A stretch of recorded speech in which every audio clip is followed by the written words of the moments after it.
athletics. I think I understand what you're saying. There are three sexes: male, female, and intersex. I believe that to be true, but again, I'm not a physician. And so there are an infinite number of genders because gender is a mental state. Gender is about expression, and I think that there are a variety of ways that you can express your gender. Okay, so there's infinite number. All right, let's go back to the biology. Male, female, boy, girl. Okay, biologically, do males have an advantage over females biologically in sports? Ms. Robinson, I want to follow up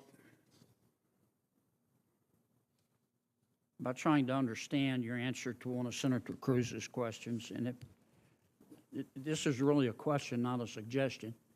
Do I understand your position to be that there are two sexes, but there can be more than two genders?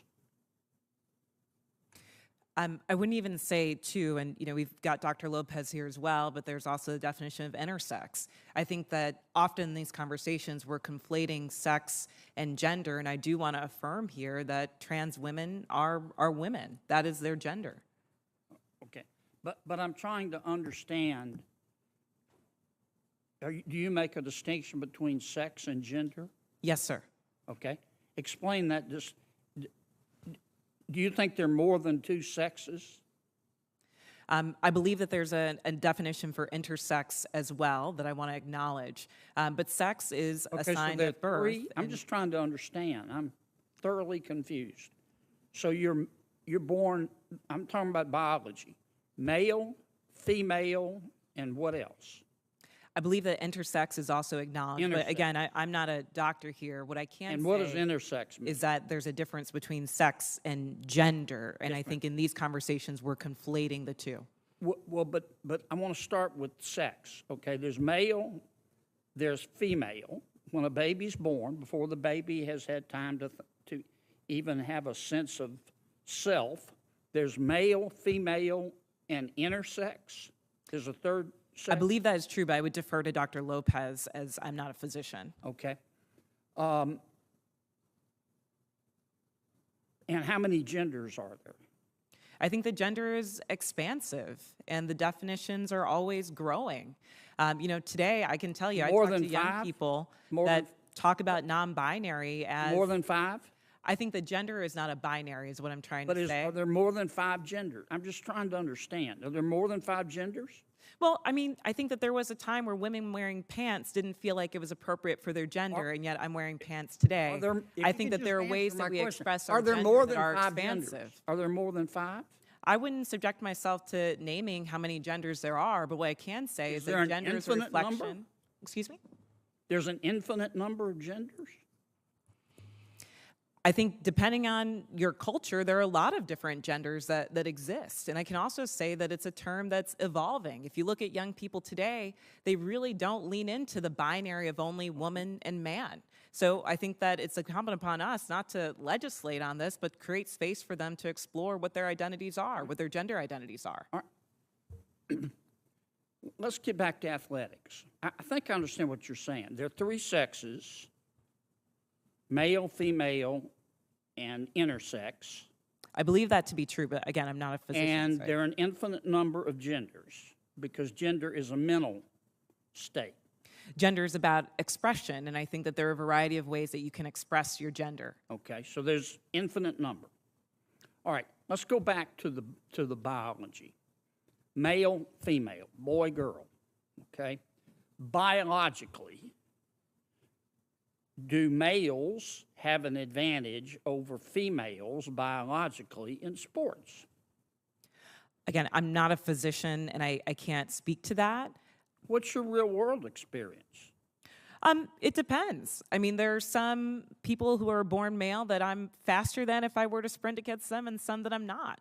Some males that are taller than some women, and some that are shorter. You don't believe that a biological male has a physical advantage in sports over a biological female?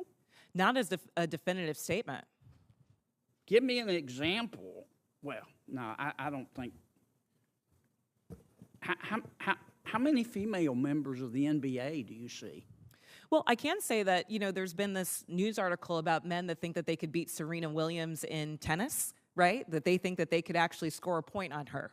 And it's just not the case. She is stronger than that. What's your experience, Ben? Male, female? Both Serena and Venus lost to the 203rd ranked male tennis player, which they're phenoms for women. My experience, my husband, he swam at University of Kentucky as well. In terms of accolades and in terms of national ranking, I was a much better swimmer than him. He could kick my butt any day of the week without trying. Okay. I just think, Ms. Robinson, I'm trying to understand where you're coming from. I think you lose a lot of credibility when you don't concede that a biological male has physical advantages over a biological female. I mean, I just think that's a proven fact, and you really hurt your credibility.